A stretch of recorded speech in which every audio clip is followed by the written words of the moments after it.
नमस्ते दोस्तों, मेरा नाम नीलम विजय है और आप सबका हमारे चैनल सुविचार सप्रसंग हिंदी कहानियाँ में आप सभी का स्वागत है। आज की कहानी है रोटी। रामेश्वर ने पत्नी के स्वर्गवास हो जाने के बाद अपने दोस्तों के साथ सुबह शाम पार्क में टहलना और गप्पे मारना, पास के मंदिर में दर्शन करने को अपनी दिनचर्या बना लिया था। हालांकि घर में उन्हें किसी प्रकार की कोई परेशानी नहीं थी। सभी उनका बहुत ध्यान रखते थे, लेकिन आज सभी दोस्त चुपचाप बैठे थे। एक दोस्त को वृद्धाश्रम भेजने की बात से सभी दुखी थे। आप सब हमेशा मुझसे पूछते थे कि मैं भगवान से तीसरी रोटी क्यों मांगता हूँ। आज बतला देता हूँ।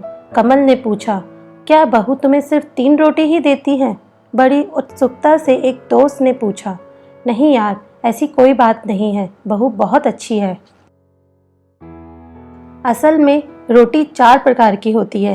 पहली सबसे स्वादिष्ट रोटी माँ की ममता और वात्सल्य से भरी हुई, जिससे पेट तो भर जाता है पर मन कभी नहीं भरता।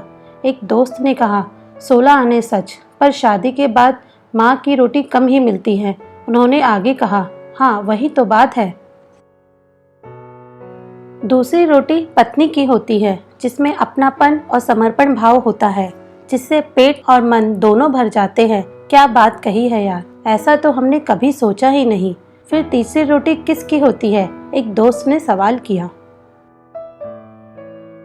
तीसरी रोटी बहू की होती है, जिसमें सिर्फ कर्तव्य का भाव होता है, जो कुछ कुछ स्वाद भी देती है और पेट भी भर देती है और वृद्धाश्रम की परेशानियों से भी बचाती है।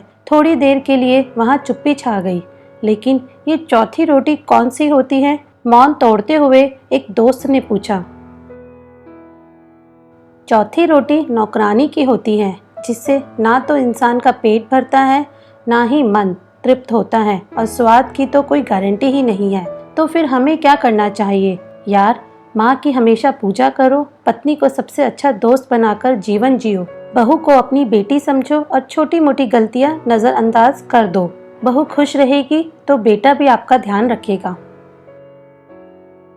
यदि हालात चौथी रोटी तक ले ही आए तो भगवान का शुक्र करो कि उसने हमें जिंदा रखा हुआ है। अब स्वाद पर ध्यान मत दो, केवल जीने के लिए बहुत कम खाओ ताकि आराम से बुढ़ापा कट जाए। बड़ी खामोशी से सब दोस्त सोच रहे थे कि वाकई हम कितने खुशकिस्मत हैं। जय श्री राम। सदैव खुश रहिए, जो प्राप्त है वही पर्याप्त है। Please subscribe to the channel for Hindi kahaniyan and stories, and don't forget to like, share and comments. Thank you.